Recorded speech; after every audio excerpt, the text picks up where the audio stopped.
always have options. You may think that this is a dead end and that nobody understands you. You always have options. That you don't have the money for this, but you always have options.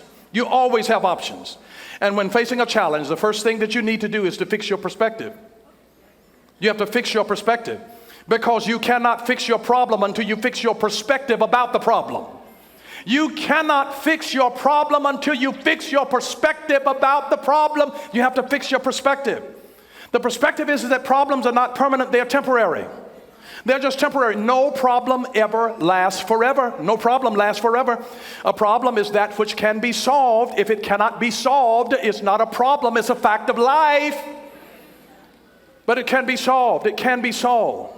It can be solved. I want you to just think of some of your challenges, some of your problems. I want you to think of some of your challenges. Think of some of your problems. Some people say things like, I don't have enough money. I don't have enough money. Somebody else, I don't have enough education. Somebody else, well, I don't have enough experience. I don't have enough experience. I don't know enough people. I don't know enough people. I'm not strong enough. I'm not good enough. Let me just tell you, in a paradigm shift, just looking at these challenges. I don't have enough money. I don't have enough education. I don't have enough experience. I don't know enough people. I'm not strong enough. I'm not good enough. Here's how you flip the perspective. You can add a 3-letter word, yet. I don't have enough money yet. I don't have enough education yet. I don't have enough experience yet. I don't know enough people yet. I'm not strong enough yet. I'm not good enough yet. But if I practice over time, I will get better. I will know more and more people. I will gain experience every day if I keep on trying. If I keep on swinging, I'm going to get some hit. I'm going to get better. I don't have it yet. Just that 3-letter word can shift your whole paradigm of your perspective that I haven't done it yet. I don't know enough people yet. I don't have enough influence yet. I don't have enough clout yet.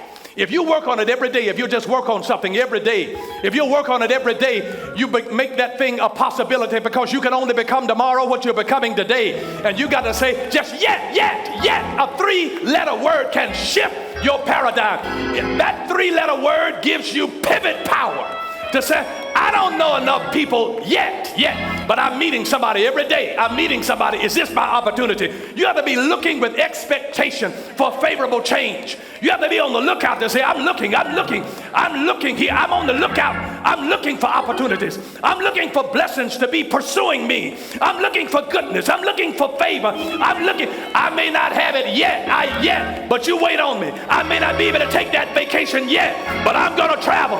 I may not be able to have that car yet, or this house yet, or this husband or this wife yet. I'm working on something. I'm working. Touch somebody, tell them I'm working on something.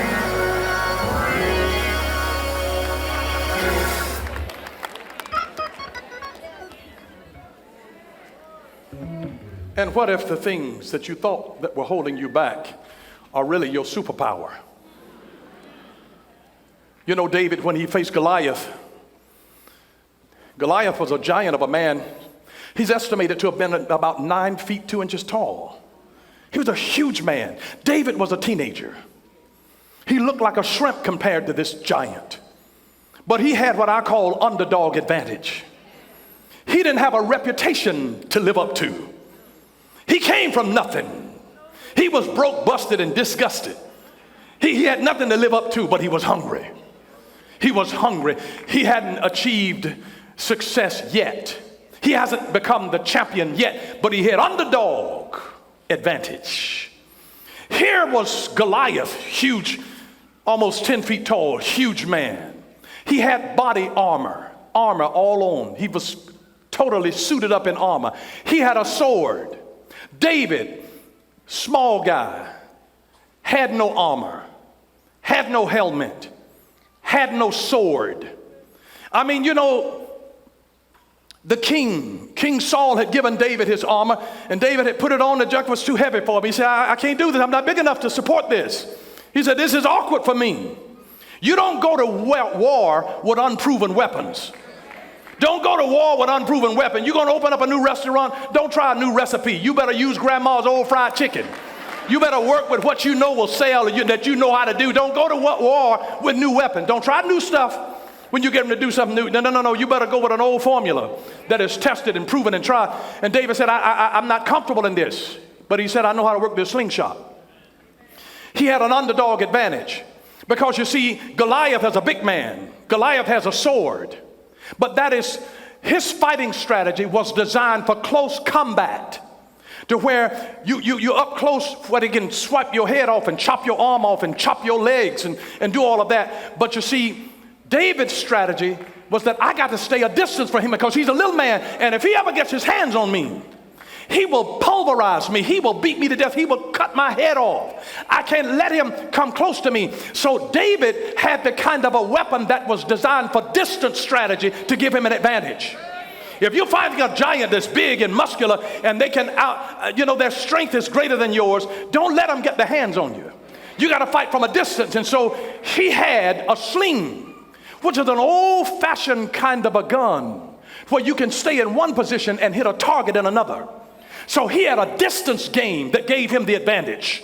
Goliath, the big man, the only way that he could win, he got to be right up on you and he could pulverize you to death. Once he gets you, he's sticking in you, but you got to be within 3 or 4 feet of him in order for his weapons to work on you. But David's the underdog advantage.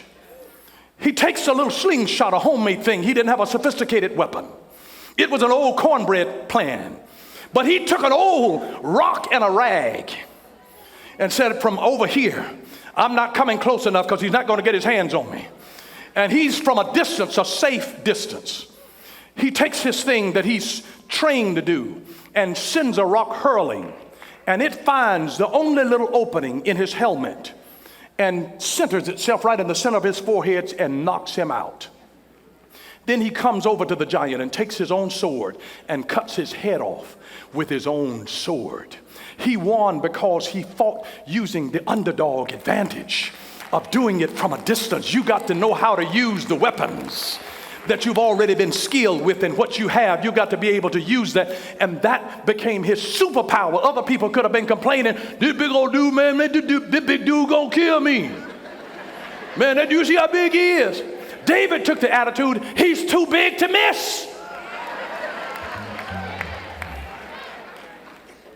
And I just want to remind you today that the giant in front of you is never bigger than the God within you.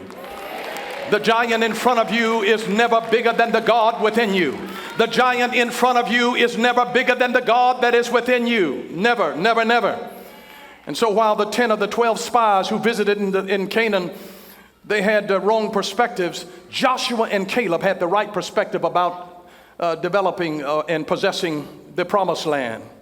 And Gideon had a wrong perspective, and God had to convince him through a series of miracles. He had to say, listen, let the ground be dry one day, and let the sheep, the hair of the sheep be wet. And that'll prove it to me. And then the other day, then he switched it around and said, do it just the opposite way. And God did it. He had to convince him that this was going to be. But I want you to know that whenever you're faced with a challenge, you can fight. Whenever you are faced with a challenge, you can fight. When I say fight, I mean resist with all of your strength. I mean resist and conquer the challenge. Listen, if you got a sickness, you got to fight. You got to fight with everything you've got. If you got a financial issue, you got to fight with everything that you've got. When you're trying to live, you got to fight like your life depends on it. You got to fight with medicine. You got to fight with diet and exercise. You got to fight with prayer. You got to fight with scripture. You got to fight with everything that you've got. And you got to fight whenever you're faced with a challenge. These folks on my job, you got to fight. You got to fight. You got to fight. Don't just lay down and die. Fight. Fight. Whenever you're faced with a challenge, fight. Whenever you're faced with a challenge, fight. Whenever you're faced with a challenge, fight. Fight it. That's why God looked at Moses. He says, Moses, what are you doing? Don't talk to me. He says, move the people forward. Face this thing and deal with it. Deal with it. Because when you face it, God can help you fix it. When you face it, God can help you fix it. Because when you fight something, you have to face it. You'll never conquer what you're not willing to confront. Never. And I don't want you to think that you can fight and win whenever you're fighting while you're angry. You know why? Because anger blinds your focus. Anger takes away your ability to be able to focus and to think. When you get angry, you can't think. And whoever loses the match is the one that got frustrated and angry. Because when you lose your temper, you lose the fight. Let me say that again. When you lose your temper, you lose the fight because you can't think and you can't focus. So don't let anger get the best of you. That's why you got to be cool. You got to be cool when somebody is trying to provoke you. The devil is called the provoker of the brother. He's a provoker. He's a provoker. He wants you to lose your temper so you lose your fight. But you got to keep your head. You got to keep your cool. You got to say, God's with me. And see, just remember, anger is always based on fear. Anger is always based on fear. It's usually based on fear. They're afraid that they're going to lose something. They're afraid that something bad is going to happen. They're afraid of something. They're afraid of it. Anger is usually based on fear. It's a fear that's there. A fear of losing what you have. It's a fear of losing status or position. It's a fear of being embarrassed. It's a fear of being exposed. It is a fear of being rejected. Whenever you find mob violence in a city, they're afraid that you're going to come there and change the status quo. So their anger is based on a fear of what they're going to lose. Anger is most of the time based on fear. And I just want to tell you, don't just fight for the sake of fighting. Some people just like to fight. They're going to fight for anything. They'll pick a fight. If somebody else is fighting, they're going to join in. They don't even know what you're fighting for, but they just want to get in a good scrap. They somebody else throwing something, you pick up something and throw it. It doesn't even have anything to do with you. Some people just want to fight just to fight, but don't just fight for the sake of fighting. Fight out of purpose. Fight out of purpose. Fight out of clarity, because you have clarity. Fight out of godly conviction. Godly conviction. You're fighting because you have a conviction. Don't just let it go when you have a godly conviction in your heart. Fight for what you love. Fight for your family. Fight for your destiny. Fight for your friends. Fight for your future. Fight for your faith. Fight for your freedom. Fight for your health. Fight for your prosperity. You got to fight for what you want. Don't just lay down and take life as it is. You got to fight for it. It's a tenacious fight. It's a fight sometimes to get out of the bed in the morning. It's a fight to open up the blinds and face another day. But you got to fight. You've got to fight. Don't take life lying down. You're not going to change anything if you bury your head in the sand. Fight. Fight for your freedom. Fight for your destiny. Fight for your rights. Fight, fight, fight. When you're born in poverty, you got to find a way to fight your way out of it. You got to fight with everything that you've got. You got to fight out of that. And I just want to give you some ways to be able to deal with the challenge of poverty. The challenges of poverty. The people that get out, this is what I've noticed about them. Anybody who's gotten out of poverty, they get out of the poverty because of pain. When the pain of remaining the same becomes greater than the pain of changing, then you'll change. You got to hurt so bad that you have to change. Pain changes you. Pain will make you change. Pain will make you change. Pain will make you change. So sometimes God has to bring a pain in your life, in the poverty, to say, you know what, I can't keep living like this. This is too painful. I got to do something. I've got to do something. And out of that pain, there comes a determination that they're going to fight. They're going to fight. They're going to fight. Here's another thing that helps people out of poverty is a specific talent. A specific talent. It can be an athletic ability. It can be a music ability. It can be acting. It can be comedy. It can be a knack for computers. It can be frying chicken. It can be cleaning stuff. You can have a specific talent for something, and your talent is your money maker. And you have to learn how to monetize what you're already passionate about. But a specific talent can be your ticket out of poverty. And so there are some people that get out because of a specific talent. Here's the third thing, is that someone sponsors them. You got to have sponsorship, where somebody sees something in you that you couldn't even see. And they sponsor you. They help you to get out. My pediatrician that served me when I was growing up as a child, he told me one day, he said, my education for med school was paid for by a lady. She was a lady that wrote the book Gone with the Wind. And she sponsored a poor black kid to go to med school, and he became my pediatrician. And I was a grown man still going to him. I was in college. I went over there to have an exam, and I'm the oldest one in the waiting room. I'm looking at mothers with their little babies, and Mr. Browner. And I'm the oldest one there. He became a pediatrician for my children until he retired. And his education was paid for by somebody who sponsored him. out of his poverty.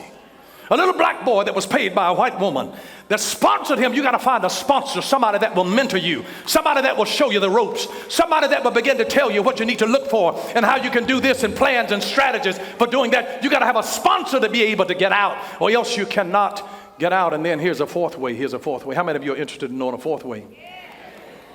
It's when you have a goal or a vision to be better. It's a goal or a vision to be better. That makes you hungry. A goal or a vision makes you hungry. It makes you dissatisfied with what you are, because you see, you have to see it in order to be it. You got to see something to be something. Somebody that inspires you, somebody that exposes you to something that is at a greater level than where you are. Because the answers are like a closed room with 4 walls. And questions are like the doors that give you access to the answer. And so it begins to just a question, just asking a question. What if? How? Just asking a question that becomes a door, a portal into the thing that is the answer. Answers are closed walls. Questions are doors that allow you access into those walls. You're going to be confronted with challenges and problems in your life, but don't let them stop you. I want you to take a look at this little video clip from my friend, Dr. Rixby. Take a look. It's not oxymoronic for me to say 3rd grade and dropout. That 3rd grade dropout, the wisest person I ever met in my life, who taught me to combine knowledge and wisdom to make an impact, was my father. A simple cook. Wisest man I ever met in my life. Just a simple cook. Left school in the 3rd grade to help out on the family farm, but just because he left school doesn't mean his education stopped. Mark Twain once said, "I've never allowed my schooling to get in the way of my education." My father taught himself how to read, taught himself how to write, decided in the midst of Jim Crowism, as America was breathing the last gasp of the Civil War, my father decided he was going to stand and be a man. Not a black man, not a brown man, not a white man, but a man. He literally challenged himself to be the best that he could all the days of his life. I have 4 degrees. My brother is a judge. We're not the smartest ones in our family.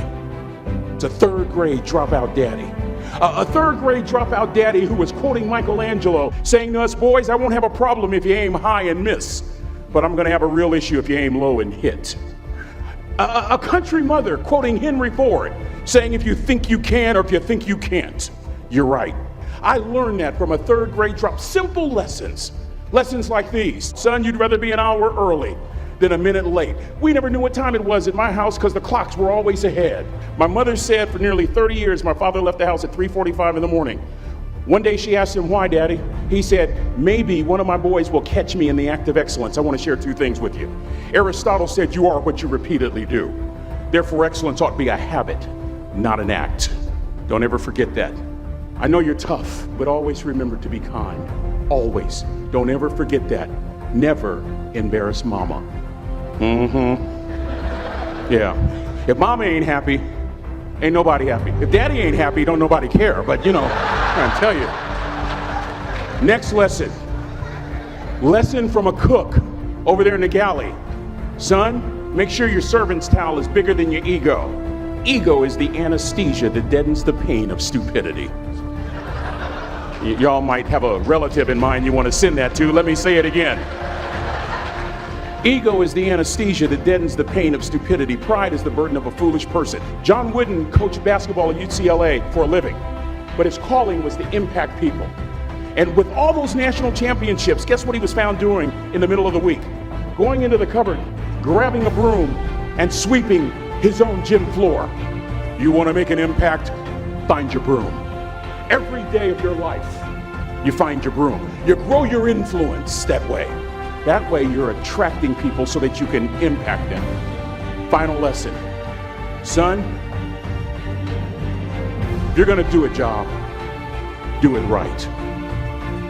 I've always been told how average I can be. Always been criticized about being average. But I want to tell you something.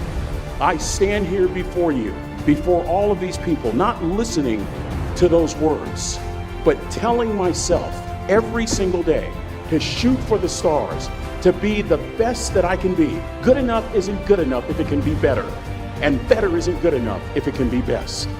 Let me close with a very personal story that I think will bring all this into focus. Wisdom will come to you in the unlikeliest of sources, a lot of times through failure. When you hit rock bottom, remember this: while you're struggling, rock bottom can also be a great foundation on which to build and on which to grow. I'm not worried that you'll be successful. I'm worried that you won't fail from time to time. The person that gets up off the canvas and keeps growing, that's the person that will continue to grow their influence. Back in the 70s, to help me make this point, let me introduce you to someone. I met the finest woman I'd ever met in my life. Back in my day, we'd have called her a brick house. This woman was the finest woman I'd ever seen in my life. There's just one little problem. Back then, ladies didn't like big old linemen. The Blind Side hadn't come out yet. They like quarterbacks and running backs. We're at this dance, and I find out her name is Trina Williams from Lompoc, California. And we're all dancing, and we're just excited. And I decide in the middle of dancing with her that I would ask her for her phone number. Trina was the first one. Trina was the only woman in college who gave me her real telephone number. The next day, we walked to Baskin & Robbins ice cream parlor. My friends couldn't believe it. This has been 40 years ago, and my friends still can't believe it. We go on a second date, and a third date, and a fourth date. We drive from Chico to Vallejo so that she could meet my parents. My father meets her. My daddy, my hero, he meets her, pulls me to the side and says, "Is she psycho?" But anyway, we go together for a year, 2 years, 3 years, 4 years. By now, Trina's a senior in college. I'm still a freshman, but I'm working some things out. I'm so glad I graduated in 4 terms. Nixon, Ford, Carter, Reagan. So now it's time to propose. So I talk to her girlfriends, and it's California, it's in the 70s, so it has to be outside. You have to have a candle, and you have to have, some chocolate. Listen, I'm from the hood. I had a bottle of Boone's Farm wine. That's what I had. She said yes. That was the key. I married the most beautiful woman I'd ever seen in my life. Y'all ever been to a wedding, and even before the wedding starts, you hear this? How in the world? And it was coming from my side of the family.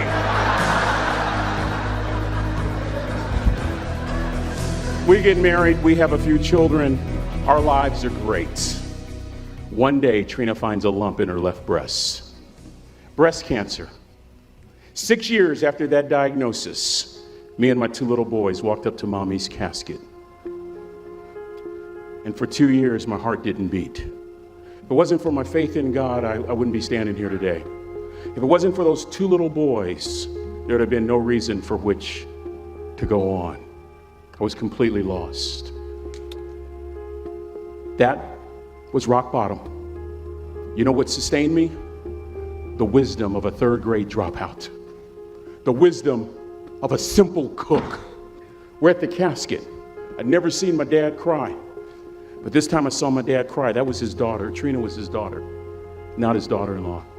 And I'm right behind my father, about to see her for the last time on this earth. And my father shared 3 words with me that changed my life right there at the casket. It would be the last lesson he would ever teach me. He said, "Son, just stand. You keep standing. You keep standing, no matter how rough the sea, you keep standing." And I'm not talking about just water. You keep standing. No matter what, you don't give up.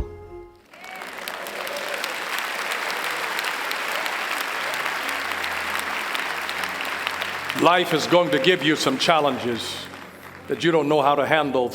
It's going to throw you some curveballs that you didn't see coming. Some people and some things that you've loved dearly are snatched rapidly out of your life. And there's not a blessed thing that you can do about it. And what do you do when it seems like the whole bottom has been snatched out of your life? Your whole reason for being sometimes. And you have to remember the words of Dr. Rick Rigsby's father with a third grade education. Son, just stand. Daughter, just stand. And you have to fight sometimes just to stand. You have to fight sometimes just to get out of the bed in the morning. Because life can bring some situations that knock the wind out of you. Things that you don't understand and bring you to places that you never in a million years would have imagined that you would be. And you just have to stand. It's a fight every day sometimes, just to stand. To stand amidst the pressure, the responsibility, the pain, the criticism, the expectation of others. Becomes a pain, but you have to fight through to be able to stand. Sometimes you don't even know where the strength is going to come. But as the word of the Lord informs us that after you've done all that you know to do, stand. Stand. The Bible knew that we would encounter fights that would be real fights and challenges. And that's why the wisdom of the scriptures tells us, fight the good fight of faith. It knew that there would be things that would oppose you and things that would make you sometimes question God.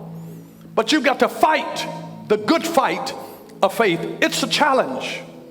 It's a fight, but handle the challenge. Don't run away from it.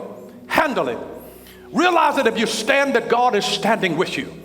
When you stand in faith, you never stand alone.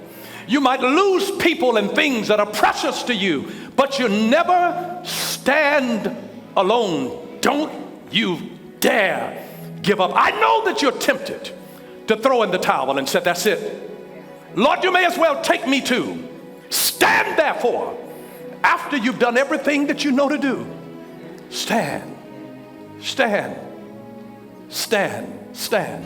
Thank you for watching Power for Living with Bishop Dale C. Bronner. We pray that this message has encouraged, equipped, and empowered you to live a more victorious life. Join us next time for Power for Living with Dale C. Bronner, where revelation is power, power for living.